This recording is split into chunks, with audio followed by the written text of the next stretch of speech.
ನಮಸ್ಕಾರ ವೀಕ್ಷಕರೇ, ಕುತೂಹಲ ವೇದಿಕೆಗೆ ಸ್ವಾಗತ. ಭಾರತದ ಪೂರ್ವ ಭಾಗದಲ್ಲಿ ಒಂದು ರಹಸ್ಯಮಯ ದೇವಸ್ಥಾನವಿದೆ.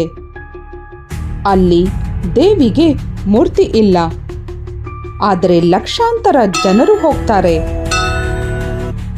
ಏಕೆ ಈ ದೇವಸ್ಥಾನದಲ್ಲಿ 3 ದಿನ ಬಾಗಿಲು ಮುಚ್ಚುತ್ತಾರೆ? ಇಲ್ಲಿ ದೇವಿಗೆ ಋತುಚಕ್ರ ನಡೆಯುತ್ತದೆ ಅನ್ನೋದು ನಿಜವೇ? ಬನ್ನಿ, ಈ ದೇವಸ್ಥಾನದ ಎಲ್ಲ ರಹಸ್ಯಮಯ ವಿಷಯಗಳನ್ನು ತಿಳಿದುಕೊಳ್ಳೋಣ. ಅಸ್ಸಾಂ ರಾಜ್ಯದ ಗುವಾಹಟಿ ನಗರ ಹತ್ತಿರ ಇರುವ ನೀಲಾಚಲದ ಬೆಟ್ಟದ ಮೇಲೆ ಒಂದು ಅತ್ಯಂತ ಪವಿತ್ರ ದೇವಸ್ಥಾನ ಇದೆ. ಅದೇ ಕಾಮಾಖ್ಯ ದೇವಸ್ಥಾನ. ಇದು ಸಾಮಾನ್ಯ ದೇವಸ್ಥಾನವಲ್ಲ, ಇದು ಭಾರತದ ಅತ್ಯಂತ ಪ್ರಮುಖ ಶಕ್ತಿಪೀಠಗಳಲ್ಲಿ ಒಂದು. ಈ ದೇವಸ್ಥಾನದ ವಿಶೇಷ ಏನೆಂದರೆ, ಇಲ್ಲಿ ಯಾವ ದೇವಿಯ ಮೂರ್ತಿಯೂ ಇಲ್ಲ.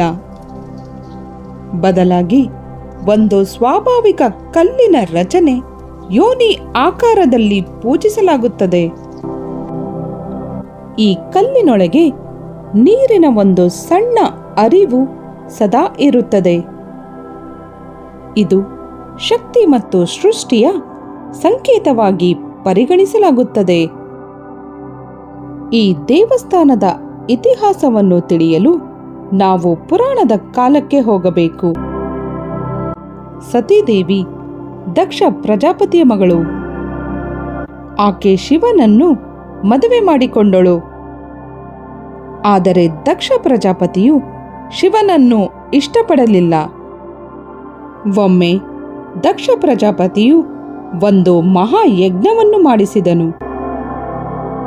ಆ ಯಜ್ಞಕ್ಕೆ ಎಲ್ಲ ದೇವತೆಗಳನ್ನು ಆಹ್ವಾನಿಸಿದನು. ಆದರೆ ಶಿವನನ್ನು ಮಾತ್ರ ಕರೆಯಲಿಲ್ಲ. ಇದನ್ನು ತಿಳಿದ ಸತೀದೇವಿ ತನ್ನ ತಂದೆಯ ಮನೆಗೆ ಹೋಗಲು ನಿರ್ಧರಿಸಿದಳು. ಅಲ್ಲಿ ಹೋದಾಗ ದಕ್ಷ ಪ್ರಜಾಪತಿಯು ಶಿವನನ್ನು ಗೌರವಿಸದೆ ಮಾತನಾಡುತ್ತಿರುವುದನ್ನು ಕಂಡಳು. ಹಾಗೂ ಸತೀದೇವಿಗೆ ನೀನು ಕರೆಯದೆ ಯಜ್ಞಕ್ಕೆ ಬಂದಿದ್ದೇಯೇ ಎಂದು ಅವಮಾನಿಸಿದನು. ಸತೀದೇವಿ ಅವಮಾನವನ್ನು ಸಹಿಸದೆ ಯಜ್ಞದ ಬೆಂಕಿಯಲ್ಲಿ ಪ್ರವೇಶಿಸಿದಳು. ಈ ವಿಷಯವನ್ನು ಕೇಳಿದ ಶಿವನು ತೀವ್ರ ಕೋಪಗೊಂಡನು. ಅವನು ಸತಿಯ ದೇಹವನ್ನು ಹೊತ್ತು ತಾಂಡವ ಮಾಡಲಾರಂಭಿಸಿದನು. ಆ ಸಮಯದಲ್ಲಿ ಲೋಕದ ಸಮತೋಲನ ಕಳೆದುಹೋಯಿತು. ಅದನ್ನು ತಡೆಯಲು ವಿಷ್ಣುವು ಸುದರ್ಶನ ಚಕ್ರವನ್ನು ಬಳಸಿದನು ಹಾಗೂ ಸತಿಯ ದೇಹವನ್ನು ತುಂಡು ಮಾಡಿದನು. ಆ ತುಂಡುಗಳು ಭೂಮಿಯ ವಿವಿಧ ಭಾಗಗಳಲ್ಲಿ ಬಿದ್ದವು. ಆ ಸ್ಥಳಗಳನ್ನೇ ಶಕ್ತಿಪೀಠಗಳು ಎಂದು ಕರೆಯುತ್ತಾರೆ.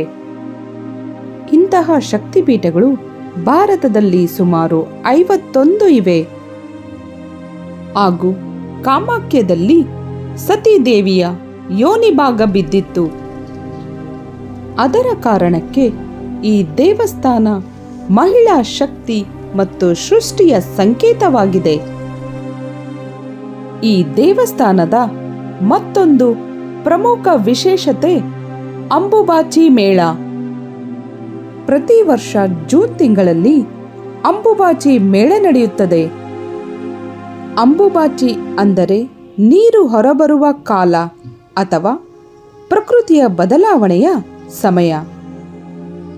ಹಾಗೂ ಈ ಸಮಯದಲ್ಲಿ ದೇವಿಗೆ ಋತುಚಕ್ರ ನಡೆಯುತ್ತದೆ. ಆ ಕಾರಣಕ್ಕೆ 3 ದಿನಗಳ ಕಾಲ ದೇವಾಲಯದ ಬಾಗಿಲು ಮುಚ್ಚಲಾಗುತ್ತದೆ.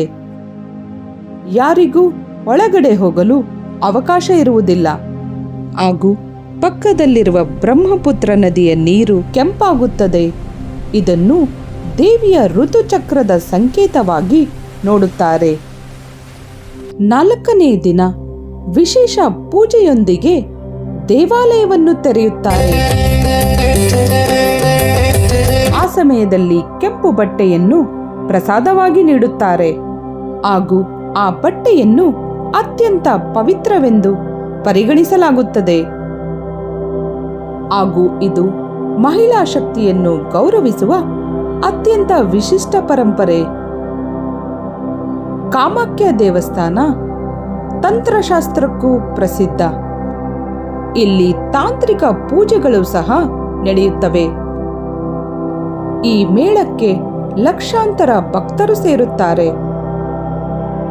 ಹಳೆಯ ಕಾಲದಲ್ಲಿ ಈ ದೇವಸ್ಥಾನ ಹಾಳಾಗಿತ್ತು ಎಂದು ಇತಿಹಾಸ ಹೇಳುತ್ತದೆ. ನಂತರ ಕೋಚ್ ವಂಶದ ರಾಜರು ಈ ದೇವಸ್ಥಾನವನ್ನು ಪುನರ್ನಿರ್ಮಿಸಿದರು. ಈ ದೇವಸ್ಥಾನಕ್ಕೆ ಭಾರತದ ಎಲ್ಲ ಭಾಗಗಳಿಂದ ಭಕ್ತರು ಬರುತ್ತಾರೆ.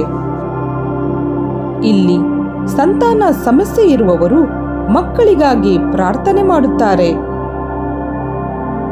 ತಂತ್ರ ಸಾಧನೆ ಮಾಡುವವರು ಈ ಸ್ಥಳವನ್ನು ಅತ್ಯಂತ ಶಕ್ತಿಶಾಲಿ ಎಂದು ನಂಬುತ್ತಾರೆ. ಹಾಗಾದರೆ ಕಾಮಾಖ್ಯ ದೇವಸ್ಥಾನ ಕೇವಲ ದೇವಾಲಯವಲ್ಲ, ಇದು ಪ್ರಕೃತಿಯ ಒಂದು ಭಾಗ ಹಾಗೂ ಶಕ್ತಿಯ ಸಂಕೇತ. ಇಲ್ಲಿ ದೇವಿಯನ್ನು ಮೂರ್ತಿಯಲ್ಲಿ ಅಲ್ಲ, ಒಂದು ಶಕ್ತಿಯಾಗಿ ಪೂಜಿಸುತ್ತಾರೆ. ಹಾಗಾದರೆ ಸ್ನೇಹಿತರೆ, ಈ ವಿಡಿಯೋ ನಿಮಗೆ ಇಷ್ಟವಾದರೆ ಲೈಕ್ ಮಾಡಿ, ಶೇರ್ ಮಾಡಿ ಮತ್ತು ಸಬ್ಸ್ಕ್ರೈಬ್ ಮಾಡೋದನ್ನು ಮರಿಬೇಡಿ.